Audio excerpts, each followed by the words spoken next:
Bayangkan jika di suatu tempat, sujud kepada Tuhan justru mendatangkan maut. Desa ini tidak butuh imanmu. Mereka hanya ingin kamu pergi sebelum dia datang.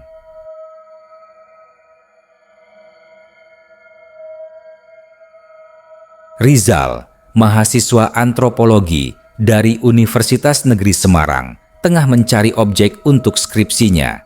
Ia mendengar bisikan dari seorang penjaga arsip tua di perpustakaan daerah tentang desa Sri Arum, sebuah desa yang tidak tercatat di Google Maps dan bahkan dianggap hilang dari peta sejak tahun 1985. Awalnya, Rizal mengira ini hanya cerita rakyat. Tapi, setelah menelusuri dokumen lama, ia menemukan surat kabar tua berjudul Warga Dilarang Sujud, Kejanggalan Desa Sri Arum, terbit 1979. Terpicu rasa penasaran, Rizal nekat mencari lokasi desa tersebut. Ia dibantu oleh seorang ojek online bernama Darto yang enggan masuk terlalu jauh. "Mas, saya tunggu di luar gapura aja ya. Kata orang sini, yang masuk ke sana jarang balik bawa akal waras." Gapura desa itu penuh semak dan nyaris runtuh. Di atasnya terlihat samar-samar ukiran kuno bertuliskan huruf Jawa kuno yang kemudian Rizal artikan, "Siapa yang bersujud akan dibangkitkan yang lama." Begitu melewati gapura, Rizal merasa hawa berubah drastis. Suara hutan menjadi sunyi. Tak ada sinyal, tak ada internet. Ia mulai berjalan dan menemukan rumah-rumah tua. Namun anehnya, semua penduduk menatapnya dingin, nyaris tanpa ekspresi. Di warung kecil, ia membeli air. Pemilik warung, seorang ibu tua, tiba-tiba menggenggam tangannya dan berbisik, "Nak, kalau malam jangan sujud ya. Allah tahu niatmu, tapi tanah ini tidak." Rizal hanya mengangguk. Tapi dalam hati, ia yakin ia akan sholat. Bukan karena menantang, tapi karena ia tidak percaya pada tahayul. Malam pertama di rumah kosong yang disewanya dari kepala dusun, Rizal melakukan wudhu. Saat ia menggelar sajadah dan mulai takbiratul ihram, sesuatu terasa aneh. Saat bersujud, tanah di bawahnya bergetar sedikit, dan dari arah belakang terdengar langkah kaki pelan, sangat pelan, mendekat. Saat ia selesai salam, ia menoleh. Tak ada siapa-siapa, tapi sajadahnya terbakar di tengah. Setelah malam itu, Rizal tidak bisa tidur. Pikiran tentang sajadahnya yang hangus usai sholat Isya membuatnya gelisah. Ia mencoba menyusun logika. Mungkin percikan api dari lilin yang ia nyalakan untuk penerangan, tapi tak ada lilin dekat sajadah. Dan ia yakin betul, ia merapikan sajadah itu dengan teliti sebelum salam terakhir. Pagi harinya, ia kembali ke warung Bukarsi, wanita tua yang semalam memperingatkannya. Tapi warung itu kini tutup, sepi, tidak ada bekas aktivitas. Ia menyapa seorang pria tua di depan rumah. "Permisi Pak, ibu yang jualan di warung itu kemana ya?" Pria itu hanya menoleh sekilas, lalu masuk ke rumah. Tak berkata sepatah pun, Rizal mulai merasa janggal. Ia memutuskan untuk mengunjungi kepala dusun, Pak Winoto. Rumah Pak Winoto tampak lebih terawat dibanding rumah lain. Ia dipersilakan masuk, disuguhi teh panas. Di dinding tergantung kalender tahun 1997. Entah kenapa, tak pernah diganti. "Ada yang ingin kamu bicarakan, Zal?" tanya Pak Winoto dengan suara dalam dan pelan. "Iya Pak, soal tadi malam. Saya sholat, tapi sajadah saya seperti terbakar," jawab Rizal hati-hati. Pak Winoto menatapnya dalam, lalu menarik napas panjang. "Kamu tahu kenapa desa ini dilarang sholat?" Rizal menggeleng. "Karena sekali ada yang bersujud, dia akan bangkit." "Siapa Pak?" "Dulu ada kiai, namanya Kiai Arwani. Ia membangun langgar di tengah desa ini tahun 1963. Tapi warga menolak keras. Saat dia nekat azan dan sholat, tanah berguncang. Penduduk mendengar suara tangis dari dalam bumi. Tak lama, orang-orang mulai mati satu persatu. Tubuh mereka kaku, tapi posisi tubuh seperti sedang sujud. Hidung menempel lantai, tangan ke depan, tapi matanya terbuka, menatap langit-langit. Mengerikan. Rizal tercengang. Itu bisa jadi sugesti atau kebetulan kan, Pak? Pak Winoto tersenyum getir. Kami pun mengira begitu, tapi Kyai Arwani sendiri hilang. Hanya sajadahnya yang tersisa, hangus di tengah, persis seperti yang kamu alami. Rizal menggenggam tangan sendiri. Apa maksudnya yang bangkit? Pak Winoto tidak menjawab. Ia berdiri, membuka lemari tua dan menunjukkan peta kuno. Di tengahnya ada lingkaran merah dengan tulisan Arab gundul. Tanah yang tak menerima sujud. Ini bukan desa biasa, Zal. Dulu, sebelum Indonesia merdeka, tempat ini bekas kuburan massal pasukan pemberontak yang dibantai oleh penjajah. Mereka tidak diberi kesempatan untuk sholat sebelum mati. Seorang di antaranya bersumpah, siapapun yang bersujud di atas tanah ini akan diganggu, karena mereka iri pada hidup yang bisa berdoa. Malam berikutnya, Rizal masih nekat. Ia ingin membuktikan ini semua hanya sugesti. Ia menyalakan kamera handphonenya untuk merekam. Kali ini, ia mencoba sholat tanpa sajadah. Ia takbir, Allahu Akbar. Rakaat pertama berjalan lancar, tapi saat rukuk di rakaat kedua, lampu gantung tua bergoyang. Angin dingin menyusup masuk dari celah jendela yang tertutup. Suara seperti orang menggeret lutut terdengar dari dapur. Krek, krek, krek. Ia paksakan lanjut ke sujud. Saat dahinya menyentuh lantai, udara di sekitarnya tiba-tiba berat. Seperti ada sesuatu menindih punggungnya. Ia susah bangun dari sujud. Shh, bisik suara dari arah belakang telinganya. Dengan panik, Rizal menyelesaikan salam secepat mungkin dan langsung menoleh. Ada bayangan tinggi berjubah berdiri di pojok ruangan, menghadap tembok, seperti ikut salat. Tapi bayangan itu, meski ruangan gelap, jelas terlihat hitam pekat. Lebih pekat dari bayangan biasa. Sosok itu mulai bergerak perlahan, memutar badannya. Tapi wajahnya tidak ada. Rizal berteriak dan berlari keluar rumah. Ia tak tahu harus kemana. Tapi jalan yang ia lalui siang tadi tidak ada. Jalan itu kini berubah menjadi ladang ilalang kering yang luas. Ia berputar balik. Rumah-rumah warga tak terlihat. Ia hanya melihat satu rumah dengan lampu menyala. Rumah Pak Winoto. Begitu masuk, rumah itu kosong. Hanya ada kursi goyang yang perlahan bergerak sendiri dan sebuah sajadah terhampar di tengah lantai, terbakar di bagian tengah. Langit pagi itu tampak lebih kelabu dari biasanya. Udara dingin terasa menusuk, padahal matahari sudah tinggi. Rizal duduk gemetar di teras rumah Pak Winoto yang semalam seharusnya kosong. Namun kini rumah itu terlihat seperti biasa. Ada suara radio tua memutar siaran berita tahun 2003. Padahal ini tahun 2023. Zal, suara seorang pria tua memanggilnya dari dalam. Rizal masuk perlahan. Yang ia lihat membuatnya tercekat. Pak Winoto sedang duduk, tapi bukan di kursi biasa. Ia duduk di atas sajadah yang hangus. Wajahnya berubah. Matanya cekung, kulitnya pucat. Tapi suaranya masih sama. Kamu sudah melihat mereka, ya? Mereka siapa, Pak? Suara Rizal bergetar. Yang tak pernah sujud semasa hidup. Mereka cemburu, Zal. Dan setiap kali seseorang bersujud di tanah ini, mereka merasa tersiksa. Teriakan mereka membangkitkan sesuatu yang terkubur di bawah rumah-rumah desa ini.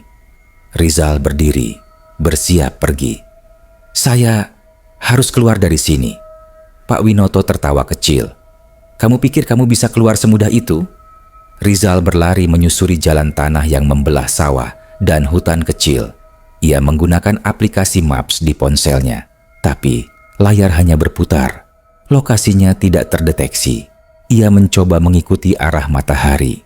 Tapi setelah berjalan hampir 1 jam, ia kembali ke titik awal.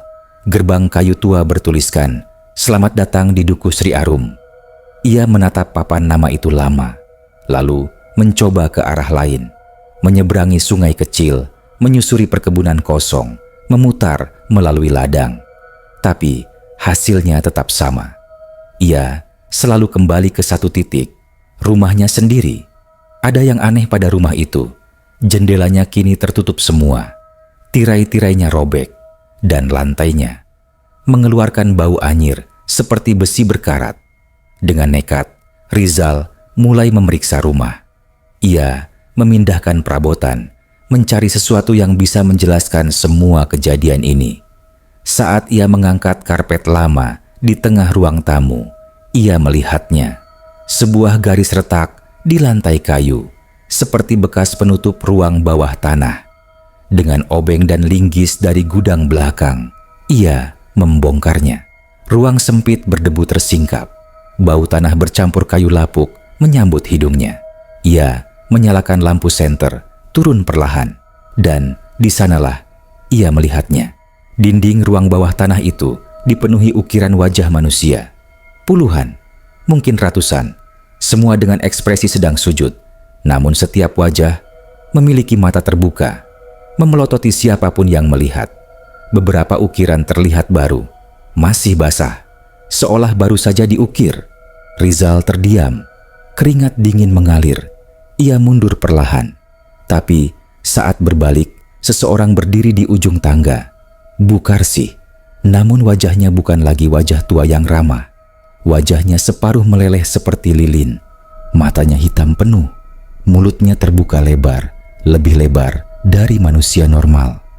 "Sudah kubilang, jangan sujud di sini, Nak Rizal," gumamnya.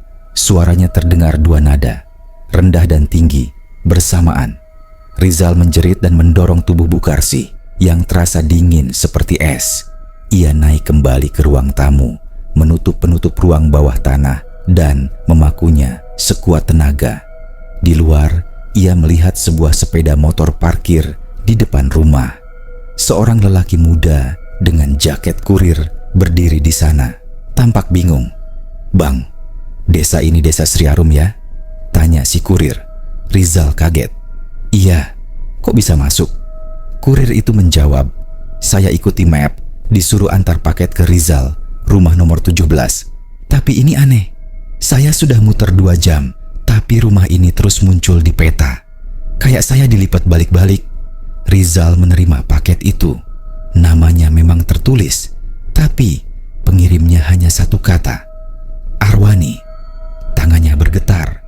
Ia membuka kotak kecil itu. Isinya sebuah sajadah tua penuh bercak darah kering, sepucuk surat dengan tulisan tangan halus. "Barang siapa bersujud di tanah ini, maka sujudnya akan menjadi gerbang, dan gerbang itu tak bisa ditutup 2 kali." Di saat yang sama, kurir itu menatap rumah Rizal dan berkata, "Mas, itu lantainya. Kenapa ada wajah?" Rizal menoleh ke dalam rumah. Lantai kayu ruang tamu kini menampilkan ukiran wajahnya sendiri. Matanya terbuka, sujud, diameter, tapi hidup. Malam turun dengan cepat di desa Sri Arum, lebih cepat dari biasanya. Awan menggulung seperti ingin menelan langit, dan angin membawa aroma bunga melati yang menyengat. Bukan harum, tapi busuk, seperti pembusukan yang disamarkan. Rizal belum tidur. Sejak wajahnya muncul di lantai rumah, ia bahkan belum berani menutup mata. Ia duduk memeluk lutut di dekat jendela, menatap gelap yang tidak wajar. Suara malam di desa ini bukanlah jangkrik atau katak, tapi bisikan, seperti lantunan jikir. Tapi terbalik, mundur, mengalir dari arah hutan di belakang rumah. Kemudian, tok, tok, tok, suara ketukan pelan di pintu depan, tepat 3 kali. Tidak lebih, tidak kurang. Lalu hening. Ia tidak mau menjawab, tapi tubuhnya bergerak sendiri. Langkah kakinya seperti ditarik tali gaib. Tangan gemetarnya menyentuh gagang pintu. Ia buka. Kosong. Namun di bawah pintu, ada selembar kertas digulung kecil. Bertuliskan huruf sambung tua. Jika ingin tahu kebenaran, temui Kyai Arwani sebelum subuh. Jangan bawa sajadah. Jangan bawa Al-Quran. Datang sendiri di mushola lama. Mushola? Rizal berpikir keras. Selama tinggal di desa ini, ia tak pernah melihat bangunan seperti mushola. Tapi ia teringat satu bangunan tua di pinggir ladang yang selalu dilewati warga tanpa menoleh. Bahkan rumornya anak kecil dilarang bermain di sana. Rizal berjalan dalam gelap, hanya berbekal senter. Ia melewati gang sempit, melewati rumah-rumah sunyi yang kacanya ditutup kain hitam. Tidak ada suara, tidak ada cahaya. Desa ini terasa seperti dunia lain. Ia sampai di depan mushola itu. Bangunannya seperti nyaris ambruk, atap miring, cat tembok mengelupas, dan satu hal yang mencolok, tidak ada kubah. Hanya sebatang kayu patah di puncak. Namun pintunya terbuka sedikit. Cahaya redup dari pelita minyak menyala di dalam. Di sana, duduk seseorang berjubah putih kusam dengan tasbih panjang di leher. Tubuhnya ringkih, kurus seperti tulang dibalut kulit. Tapi matanya bersinar. Wajah tua itu menatap Rizal tanpa senyum. "Kamu Rizal?" katanya lirih. "Saya, Kyai Arwani." Kyai Arwani mengajak Rizal duduk. Mereka tidak bicara lama. Kyai itu langsung bercerita. Dulu, desa ini adalah tempat para pengembara ilmu. Banyak santri datang belajar. Tapi, satu hal yang mereka tak tahu, tanah ini dulunya tempat pembantaian massal. Rizal menelan ludah. Suara malam seolah mengerang pelan. Tahun 1965, saat gejolak politik meledak, banyak tokoh agama dibunuh. Mushola ini jadi saksi. Banyak yang dipaksa sujud lalu dibunuh saat bersujud. Darah mereka meresap ke tanah ini. Dan sejak saat itu, setiap kali ada yang sujud di tanah ini, arwah mereka kembali. Rizal menggeleng tak percaya. Tapi, kenapa dilarang sholat?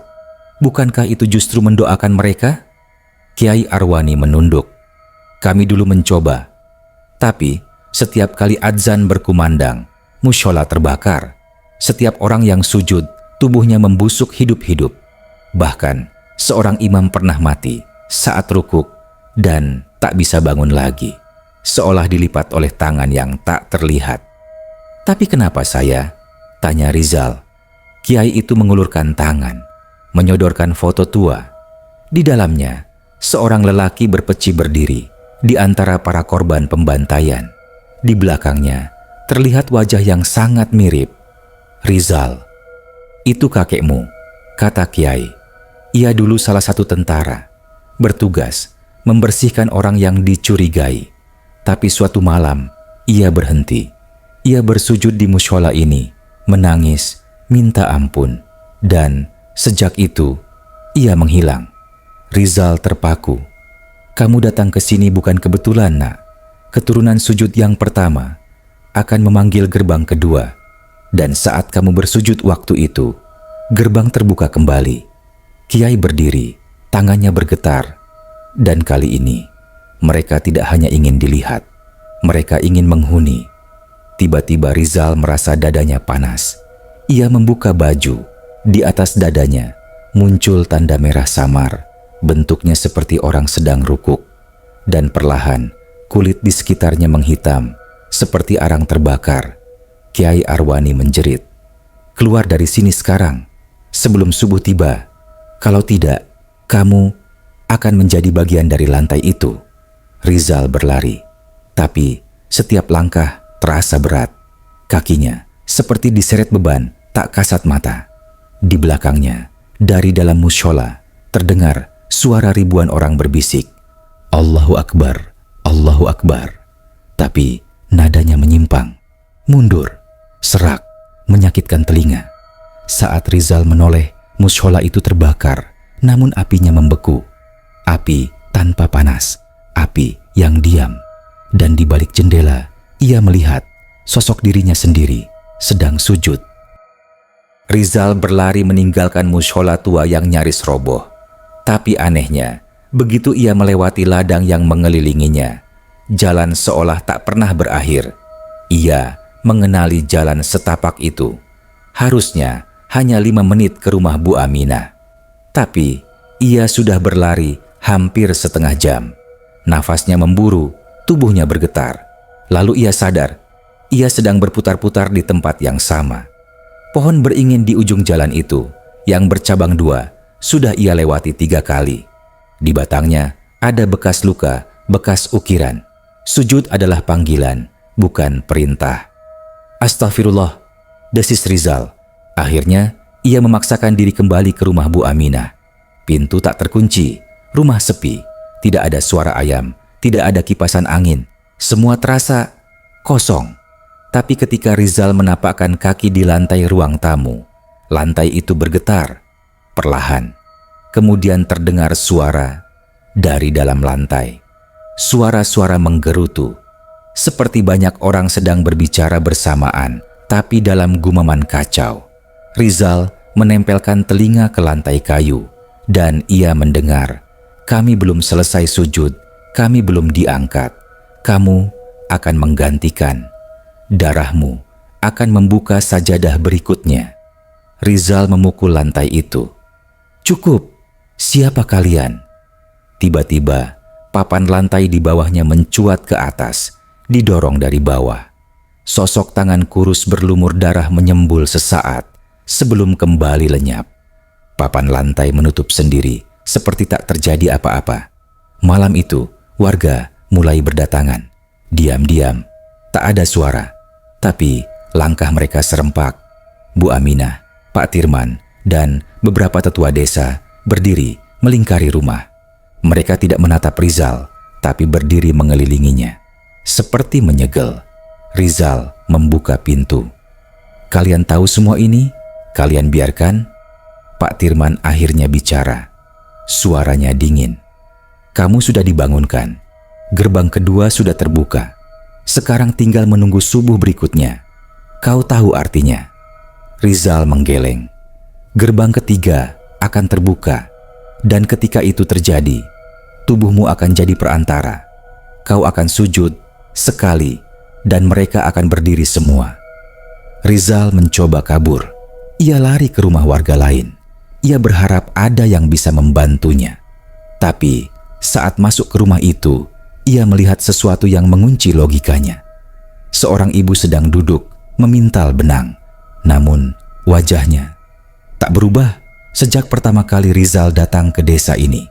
Tak ada keriput, tak menua. Persis sama. Rizal menyadari semua warga desa tidak menua. Tidak ada bayi, tidak ada balita. Semua wajah dan tubuh seperti terhenti waktu. Dan lebih dari itu, ia menemukan sebuah ruang tersembunyi di bawah lantai rumah itu. Dipenuhi ratusan sajadah yang digulung rapi. Semuanya berwarna merah tua, seolah pernah digunakan lalu dilipat dalam keadaan berdarah. Tengah malam, Kiai Arwani muncul di depan rumah Rizal. Tubuhnya lebih lemah, namun matanya menyala. Ia bicara cepat. "Kamu masih bisa keluar dari ini, tapi hanya jika kamu bisa menutup gerbang ketiga sebelum fajar." "Bagaimana caranya?" Kiai itu mengangkat sebuah sajadah dari bungkusan plastik. Beda dari yang lain, warnanya putih, masih baru. "Kamu harus sujud 1 kali, tapi bukan di tanah ini, bukan di rumah, bukan di mushola, tapi di tempat pembantaian pertama terjadi. Di bawah sumur tua itu." Rizal tercekat. Sumur itu terlarang bahkan untuk dilihat. Itu tempat pertama darah mereka tumpah. Jika kamu sujud di sana dan membaca ayat tertentu, arwah mereka akan kembali tertidur. Rizal menatap sajadah putih itu. Ia tahu langkah berikutnya bisa jadi bunuh diri. Tapi jika tidak dilakukan, ia akan menjadi imam untuk para arwah yang ingin bangkit. Rizal Membawa sajadah itu, ia berjalan ke arah belakang desa, tempat sumur tua tertutup alang-alang. Angin semakin kencang. Dari kejauhan terdengar suara takbir yang terbalik. Langkahnya berat, tapi ia sampai. Di depan sumur, tanah merekah sedikit, seperti ada yang menggeliat di bawah. Ia bentangkan sajadah. Ia berdiri, mengangkat takbir, dan seketika itu juga bumi bergetar. Suara teriakan ribuan jiwa terdengar dari bawah tanah. Cahaya bulan tertutup awan tebal. Udara menjadi es, namun Rizal tetap sujud. Dan dari dalam lantai desa terdengar jeritan. Dia menolak menjadi imam. Tutupkan gerbangnya. Kami belum selesai. Tapi sujud itu selesai. Dan saat Rizal duduk tahiyat akhir, suara itu meredup. Seperti ribuan pintu ditutup bersamaan. Sunyi. Namun, belum usai Rizal berdiri, tapi di tangannya, sajadah putih itu berubah warna. Menjadi merah. Ia pulang ke rumah Bu Aminah. Tapi, tak ada yang menyambut. Desa sunyi. Satu-satunya suara yang terdengar, adzan subuh. Namun anehnya, adzan itu keluar dari dalam rumahnya sendiri. Dan saat Rizal membuka pintu kamar, ia melihat dirinya sendiri sedang sujud, tapi tubuh itu tak bernyawa. Adzan subuh terus berkumandang dari dalam rumah Bu Aminah. Tapi ketika Rizal masuk, ia mendapati pemandangan yang membuat darahnya membeku.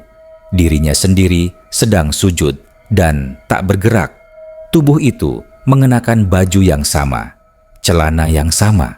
Bahkan luka kecil di kening, bekas terjatuh saat dikejar warga 2 malam lalu juga ada. Tapi matanya kosong meski kelopak tertutup. Mulutnya bergetar pelan melantunkan ayat yang tak Rizal kenal. Ini bukan aku, tapi suara itu keluar dari dalam tubuh itu. Suara menggemuruh rendah seperti gema dari dasar bumi. Imam sudah dipilih. Gerbang ketiga telah terbuka. Sujud terakhir tinggal dituntaskan. Rizal berlari keluar rumah. Tapi desa Sri Arum sudah berubah. Pohon-pohon yang dulu rindang kini hangus. Rumah-rumah warga seperti hancur sebagian, seperti baru saja terbakar. Tapi dari reruntuhan itu, satu persatu warga berdiri diam. Tubuh mereka hangus, wajah melepuh, tapi mata mereka terbuka. Dan semua menatap Rizal. Bu Aminah muncul di antara mereka. Rambutnya sudah sepenuhnya putih. Wajahnya kini seperti nenek-nenek renta. Padahal malam tadi ia masih tampak seperti wanita paruh baya. "Apa yang kau lihat tadi malam bukan mimpi, Rizal," katanya datar. "Kau pikir dengan sujud di sumur, kutukan ini selesai. Tidak, itu hanya memindahkan gerbang. Kau telah membuka pintu ke arahmu sendiri." Rizal mencoba mengingat kembali malam di sumur. Ia merasa telah melakukan semua dengan benar. Sajadah putih, doa yang diajarkan Kiai Arwani. Sujud dengan penuh niat. Lalu mengapa ia melihat dirinya sendiri sujud? Tapi bukan dirinya. Jawabannya datang dari suara yang tiba-tiba terdengar dari belakangnya, Kiai Arwani. Tapi sosok yang muncul bukan lagi Kiai yang sama. Wajahnya pucat, matanya memutih sepenuhnya. Dan ketika ia berbicara, mulutnya tidak bergerak. "Kau sujud dengan jasad, tapi jiwamu belum pasrah. Gerbang tidak menerima sujudmu, maka yang bangkit adalah cerminanmu." Rizal mundur. "Lalu siapa yang sekarang sujud itu?" "Itu dirimu, tapi hanya jasadmu. Jiwamu akan segera menyusul jika kau tetap menolak takdir ini." Dari dalam tanah muncul sajadah-sajadah merah. Mereka bergerak sendiri seperti ular, melingkar ke arah Rizal. Dan tiba-tiba ingatan tentang sejarah desa ini menyerbu masuk ke kepalanya. Desa Sri Arum pernah menjadi tempat pembantaian para santri di masa kolonial. Ratusan orang dibakar hidup-hidup saat sedang sujud di masjid besar. Konon, masjid itu runtuh bersama mereka. Namun, arwah mereka tidak pernah terangkat. Mereka terus sujud, terjebak antara dunia dan akhirat. Seseorang harus menjadi imam terakhir yang sujud dengan niat penuh untuk menyambungkan doa mereka yang tertunda. Tapi setiap kali ada yang mencoba, jiwanya ditelan oleh gerbang. Hanya seseorang dengan darah pewaris yang mampu membuka dan menutup gerbang sepenuhnya. Dan Rizal adalah cicit dari sang imam pertama yang dibakar. Bu Aminah mendekat, menyodorkan sajadah putih yang kini warnanya kembali bersih. Kalau kau benar-benar ingin menyelesaikan semuanya, sujudlah sekali lagi, tapi bukan di sumur, di masjid tempat pembantaian itu. Tapi itu sudah runtuh. Tidak, masjid itu masih ada di dalam tanah, terkubur. Dan entah bagaimana, tanah desa membuka dirinya. Rizal melihat lantai-lantai tua, tangga menurun, dan pada akhirnya sebuah ruangan batu. Di tengahnya, sebuah mihrab tua berlumur jelaga dan sisa-sisa sajadah yang hangus. Rizal berdiri di depan mihrab. Ia membentangkan sajadah putih. Suara dari balik tanah semakin keras. Tapi kali ini tidak menyeramkan. Mereka menangis. Ia takbir. Ia sujud. Dan kali ini ia pasrah sepenuhnya. Tubuhnya membeku. Udara berhenti. Tapi ia merasa ringan. Seperti terangkat. Dan dalam sekejap, semua suara lenyap. Ia buka mata. Seorang warga luar menemukan Rizal di tepi jalan desa, tak jauh dari gapura Sri Arum. Ia dalam keadaan linglung, memegang sajadah putih. Desa Sri Arum tidak ditemukan dalam peta. Warga tak ada yang mengaku pernah mendengar desa itu. Tapi satu hal aneh, Rizal kini tak bisa sujud. Setiap kali ia mencoba, tubuhnya terkunci. Dan ketika ia tidur, ia selalu bermimpi berada di mihrab tua dengan ratusan orang di belakangnya, menunggu takbir selanjutnya. Desa Sri Arum mungkin tidak lagi bisa ditemukan secara fisik, tapi gerbangnya belum benar-benar tertutup karena sujud terakhir belum selesai.